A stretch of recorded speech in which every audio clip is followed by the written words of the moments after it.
House by Charles Dickens. Chapter 4. Telescopic Philanthropy. We were to pass the night, Mr. Kenji told us when we arrived in his room, at Mrs. Jellyby's, and then he turned to me and said he took it for granted I knew whom Mrs. Jellyby was. "I really don't, sir," I returned. "Perhaps Mr. Carstone or Miss Clare." But no, they knew nothing whatever about Mrs. Jellyby. "Indeed, Mrs. Jellyby," said Mr. Kenji, standing with his back to the fire and casting his eyes over the dusty hearthrug as if it were Mrs. Jellyby's biography, "is a lady of very remarkable strength of character, who devotes herself entirely to the public.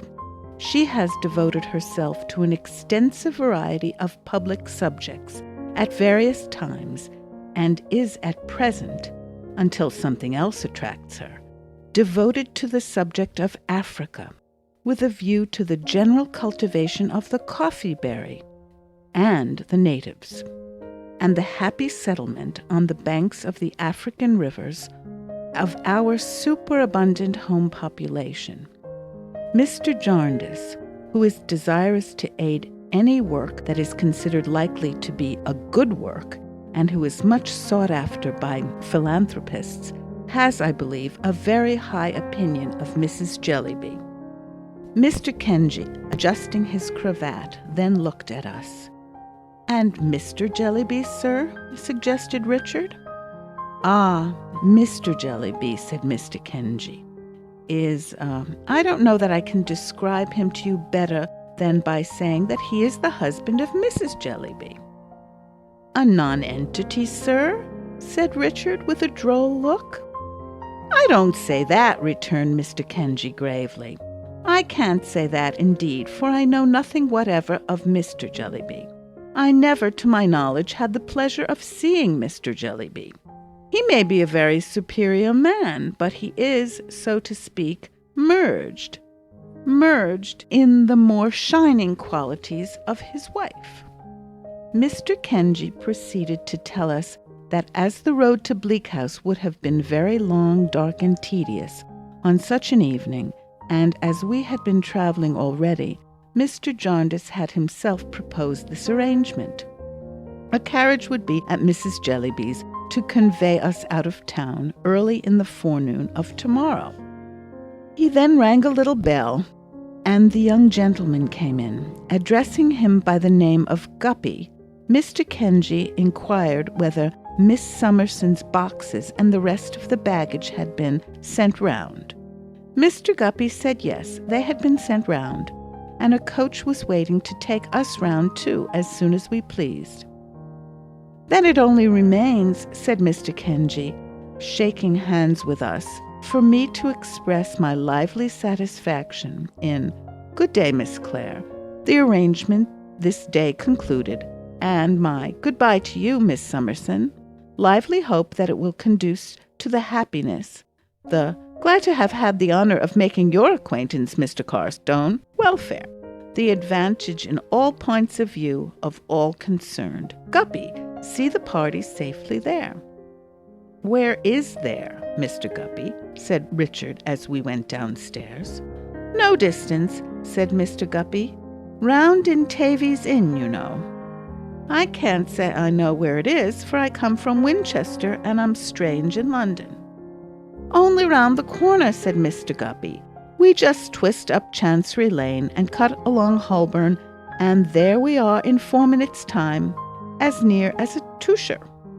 This is about a London particular now, ain't it, miss?" He seemed quite delighted with it on my account.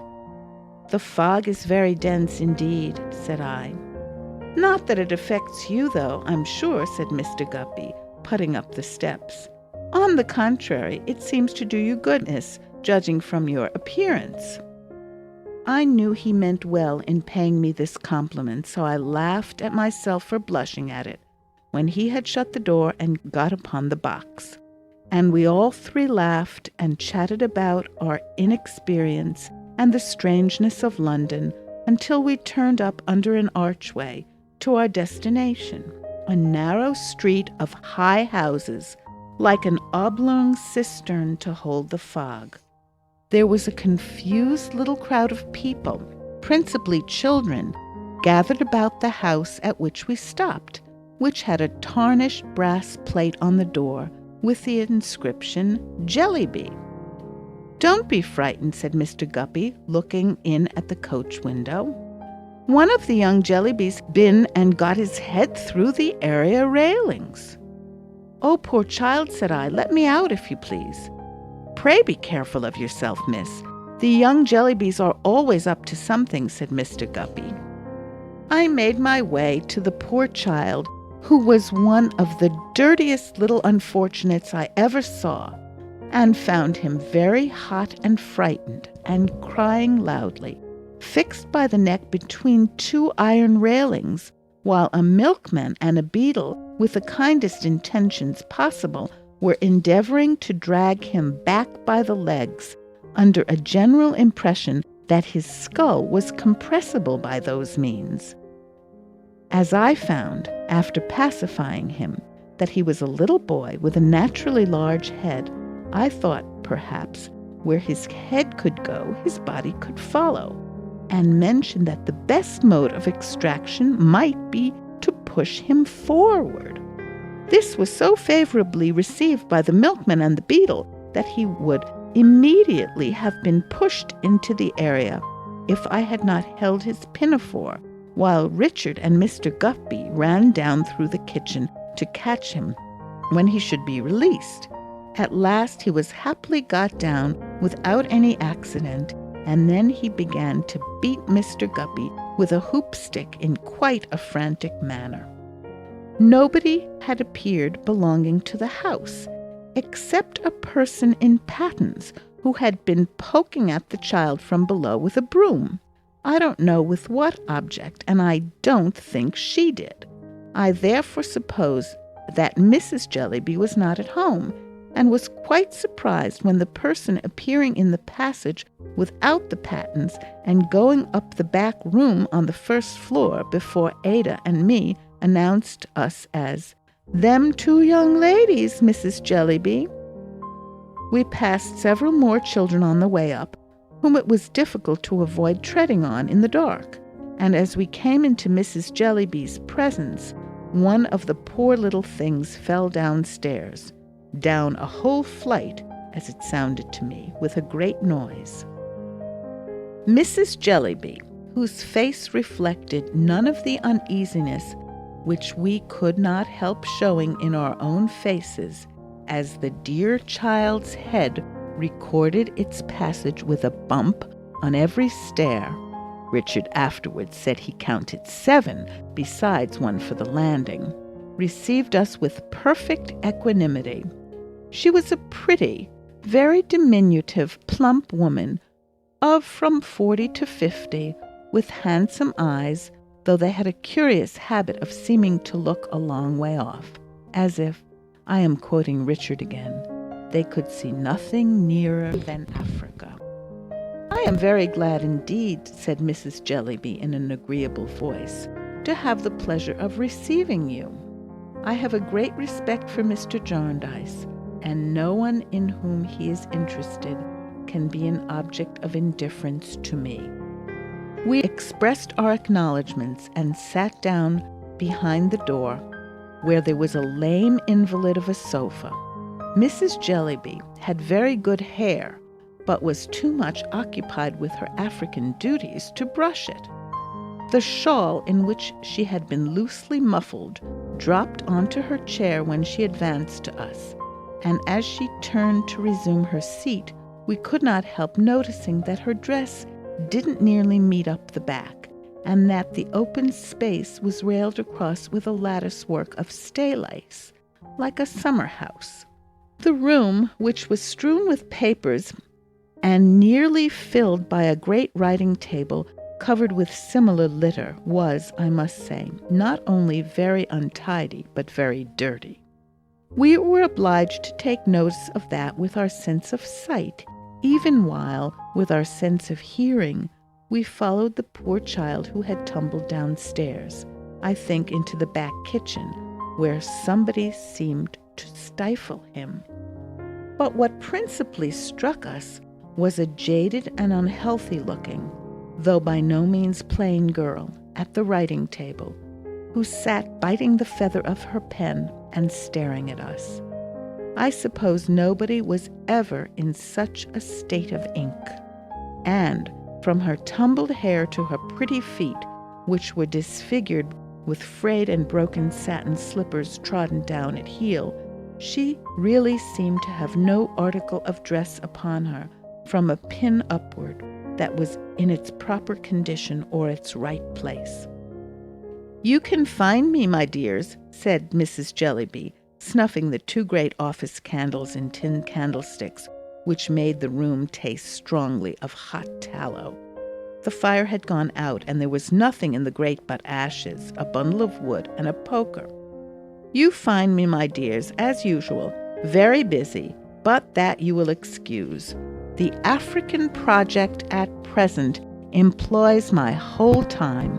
It involves me in correspondence with public bodies and with private individuals anxious for the welfare of their species all over the country. I am happy to say it is advancing.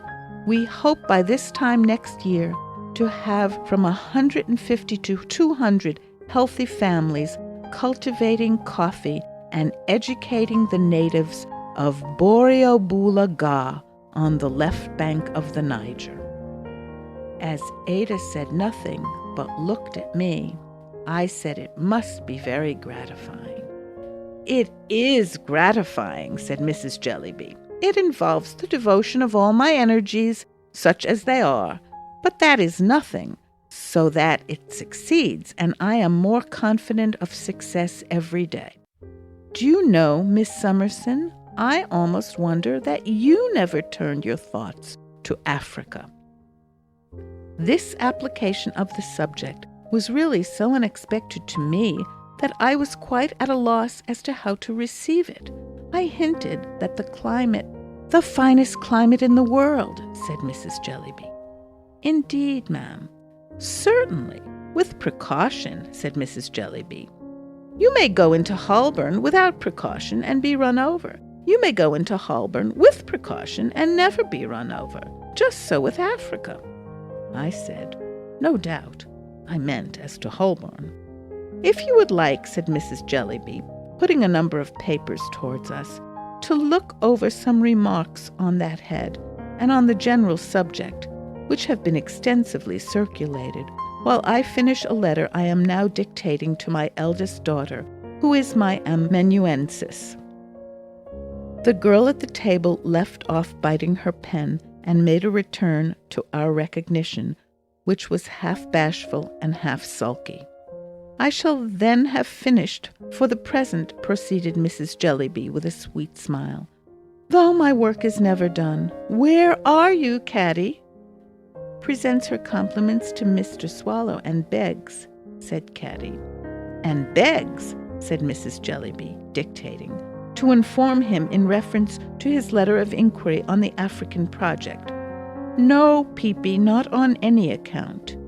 Peepy, so self-named, was the unfortunate child who had fallen downstairs, who now interrupted the correspondence by presenting himself with a strip of plaster on his forehead to exhibit his wounded knees, in which Ada and I did not know which to pity most, the bruises or the dirt. Mrs. Jellyby merely added, with the serene composure with which she said everything, "Go along, you naughty Peepy," and fixed her fine eyes on Africa again. However, as she at once proceeded with her dictation, and as I interrupted nothing by doing it, I ventured quietly to stop poor Peepy as he was going out, and to take him up to nurse. He looked very much astonished at it, and at Ada's kissing him, but soon fell fast asleep in my arms, sobbing at longer and longer intervals until he was quiet. I was so occupied with Peepy that I lost the letter in detail, though I derived such a general impression from it of the momentous importance of Africa, and the utter insignificance of all other places and things, that I felt quite ashamed to have thought so little about it. 6 o'clock, said Mrs. Jellyby, and our dinner hour is nominally, for we dine at all hours, 5. Caddy, show Miss Clare and Miss Summerson their rooms. You will like to make some change, perhaps. You will excuse me, I know, being so much occupied. Oh, that very bad child. Pray put him down, Miss Summerson. I begged permission to retain him, truly saying that he was not at all troublesome, and carried him upstairs and laid him upon my bed. Ada and I had 2 upper rooms with a door of communication between. They were excessively bare and disorderly, and the curtain to my window was fastened up with a fork. You would like some hot water, wouldn't you? Said Miss Jellyby, looking round for a jug with a handle to it, but looking in vain. If it is not being troublesome, said we. Oh, it is not the trouble, returned Miss Jellyby. The question is, if there is any. The evening was so very cold, and the rooms had such a marshy smell, that I confess it was a little miserable, and Ada was half crying. We soon laughed, however, and were busily unpacking, when Miss Jellyby came back to say that she was sorry there was no hot water, but they couldn't find the kettle, and the boiler was out of order. We begged her not to mention it, and made all the haste we could to get down to the fire again. But the little children had come up to the landing outside to look at the phenomenon of Peepy lying on my bed, and our attention was distracted by the constant apparition of noises and fingers in situations of danger between the hinges of the doors.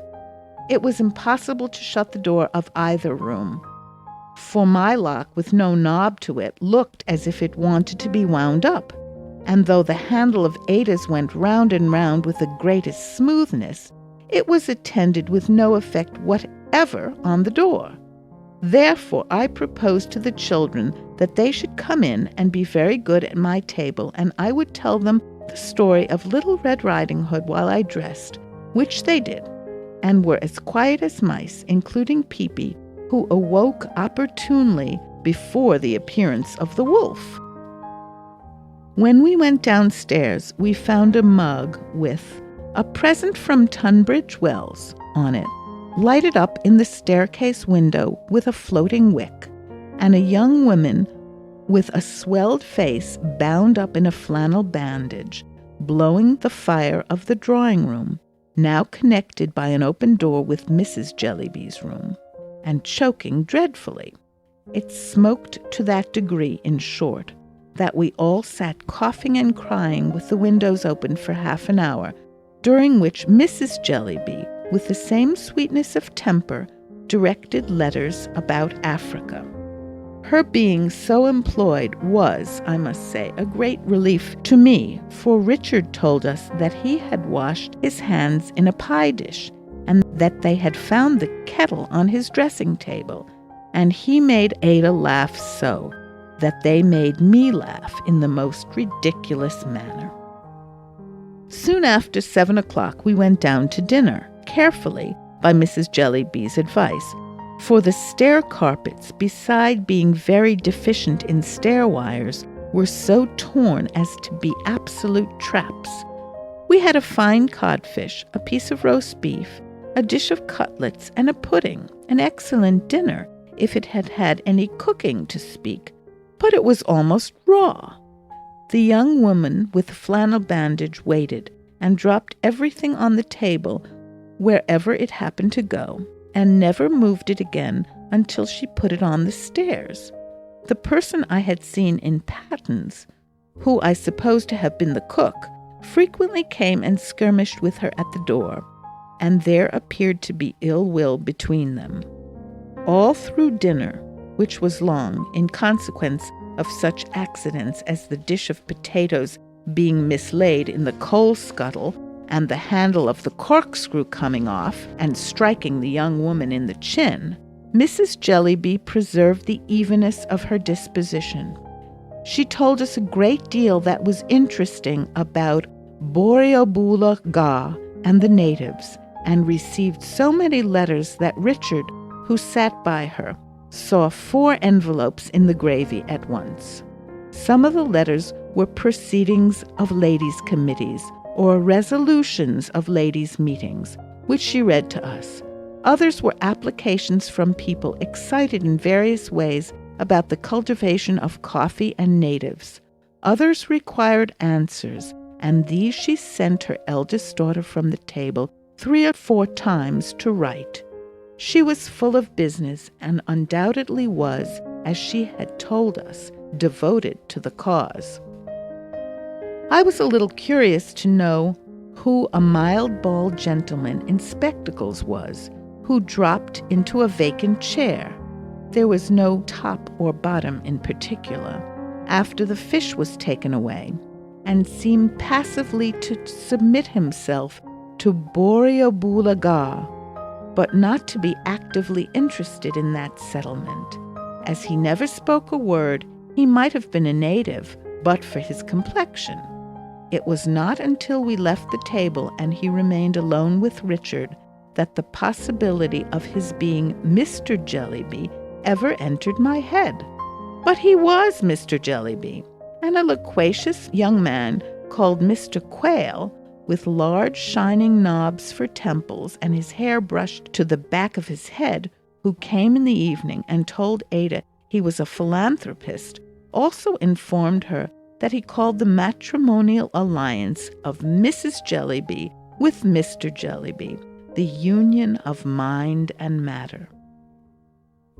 This young man, besides having a great deal to say for himself about Africa and a project of his for teaching the coffee colonists to teach the natives to turn pianoforte legs and establish an export trade, delighted in drawing Mrs. Jellyby out by saying, "I believe now, Mrs. Jellyby, you have received as many as from 150 to 200 letters respecting Africa in a single day, have you not?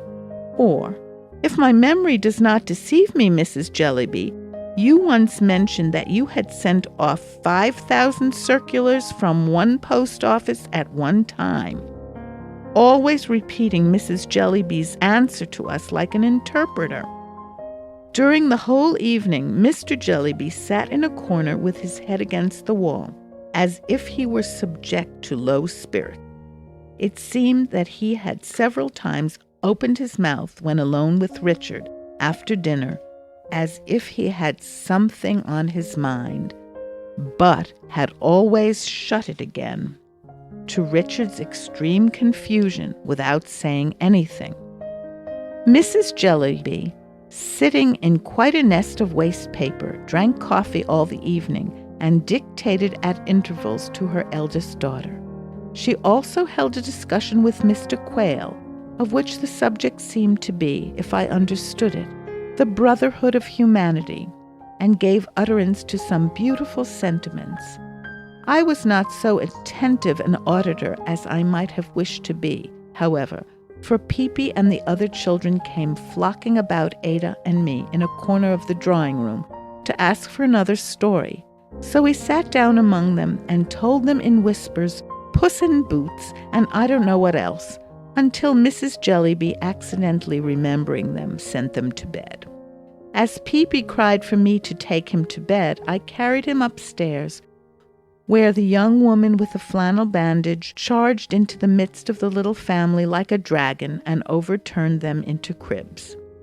After that, I occupied myself in making our room a little tidy and in coaxing a very cross fire that had been lighted to burn, which at last it did, quite brightly.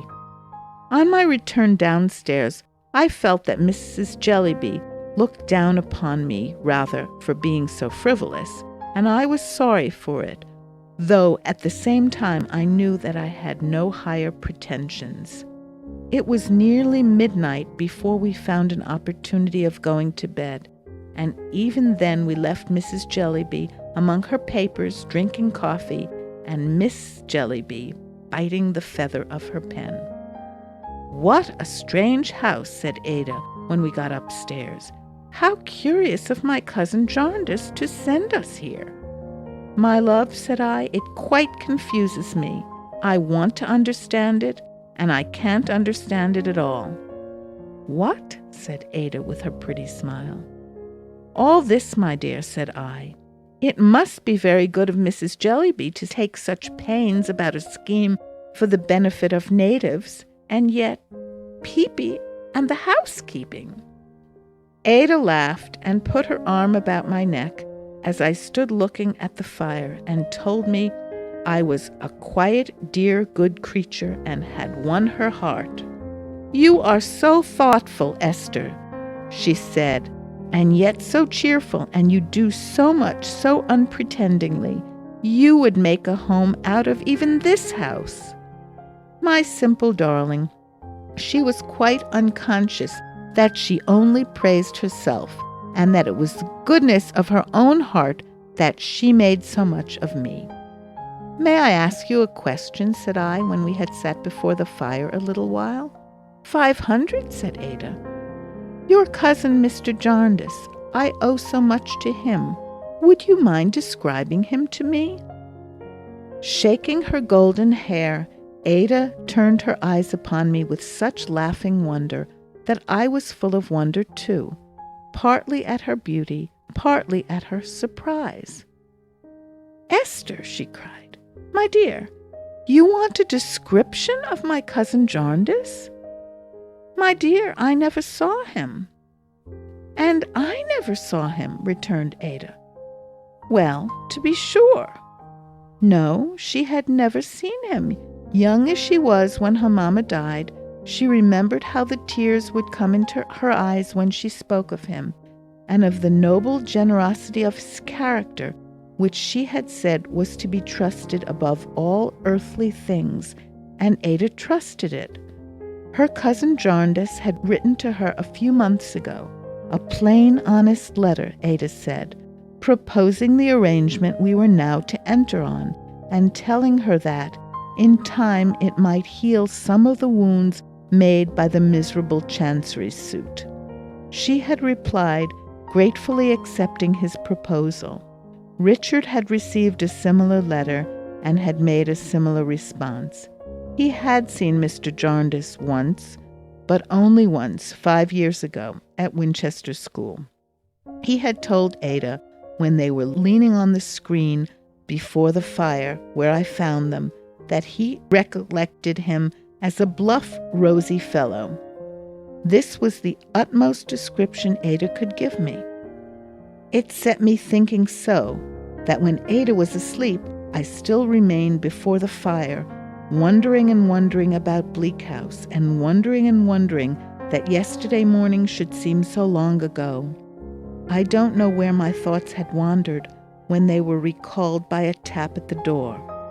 I opened it softly and found Miss Jellyby shivering there, with a broken candle in a broken candlestick in one hand and an egg cup in the other. "Good night," she said very sulkily. "Good night," said I. "May I come in?" she shortly and unexpectedly asked me in the same sulky way. "Certainly," said I. "Don't wake Miss Clare." She would not sit down, but stood by the fire dipping her inky middle finger in the egg cup, which contained vinegar, and smearing it over the ink stains on her face, frowning the whole time and looking very gloomy. "I wish Africa was dead," she said on a sudden. I was going to remonstrate. "I do," she said. "Don't talk to me, Miss Summerson. I hate it and detest it. It's a beast." I told her she was tired and I was sorry. I put my hand upon her head and touched her forehead and said it was hot now, but would be cool tomorrow. She still stood, pouting and frowning at me, but presently put down her egg cup and turned softly toward the bed where Ada lay. "She is very pretty," she said, with the same knitted brow and in the same uncivil manner. I assented with a smile. "An orphan, ain't she?" "Yes." "But knows a quantity, I suppose. Can dance, play music, and sing. She can talk French, I suppose, and do geography and globes and needlework and everything." "No doubt," said I. "I can't," she returned. "I can't do anything hardly except write. I'm always writing for Ma. I wonder you two were not ashamed of yourselves to come in this afternoon and see me able to do nothing else. It was like your ill nature. Yet you think yourselves very fine, I dare say." I could see that the poor girl was near crying, and I resumed my chair without speaking, and looked at her, I hope, as mildly as I felt towards her. "It's disgraceful," she said. "You know it is. The whole house is disgraceful. The children are disgraceful. I'm disgraceful. Pa's miserable. And no wonder. Priscilla drinks. She's always drinking. It's a great shame and a great story of you. If you say you didn't smell her today, it was as bad as a public house waiting at dinner. You know it was." "My dear, I don't know it," said I. "You do," she said very shortly. "You shan't say you don't. You do." "Oh, my dear," said I, "if you won't let me speak." "You're speaking now. You know you are. Don't tell stories, Miss Summerson." "My dear," said I, "as long as you won't hear me out." "I don't want to hear you out." "Oh, yes, I think you do," said I, "because that would be so very unreasonable. I did not know what you tell me because the servant did not come near me at dinner, but I don't doubt what you tell me, and I am sorry to hear it." "You needn't make a merit of that," said she. "No, my dear," said I, "that would be very foolish." She was still standing by the bed, and now stooped down, but still with the same discontented face, and kissed Ada. That done, she came softly back and stood by the side of my chair. Her bosom was heaving in a distressful manner that I pitied her, but I thought it was better not to speak. "I wish I was dead," she broke out. "I wish we were all dead. It would be a great deal better for us." In a moment afterward, she knelt on the ground at my side, hid her face in my dress, passionately begged my pardon, and wept. I comforted her, and would have raised her, but she cried, "No, no." She wanted to stay there. "You used to teach girls," she said. "If you could only have taught me, I could have learned from you. I am so very miserable, and I like you so much." I could not persuade her to sit by me, or to do anything but move a ragged stool to where she was kneeling, and take that, and still hold my dress in the same manner. By degrees, the poor tired girl fell asleep, and then I contrived to raise her head so that it should rest on my lap, and to cover us both with shawls. The fire went out, and all night long she slumbered thus before the ashy grate. At first I was painfully awake, and vainly tried to lose myself with my eyes closed among the scenes of the day. At length, by slow degrees, they became indistinct and mingled. I began to lose the identity of the sleeper resting on me. Now it was Ada, now one of my old Reading friends from whom I could not believe I had so recently parted. Now it was the little mad woman worn out with curtsying and smiling. Now someone in authority at Bleak House. Lastly, it was no one, and I was no one. The poor blind day was feebly struggling with the fog when I opened my eyes to encounter those of a dirty-faced little spectre fixed upon me. Peepy had scaled his crib and crept down in his bedgown and cap, and was so cold that his teeth were chattering as if he had cut them all. End of chapter 4.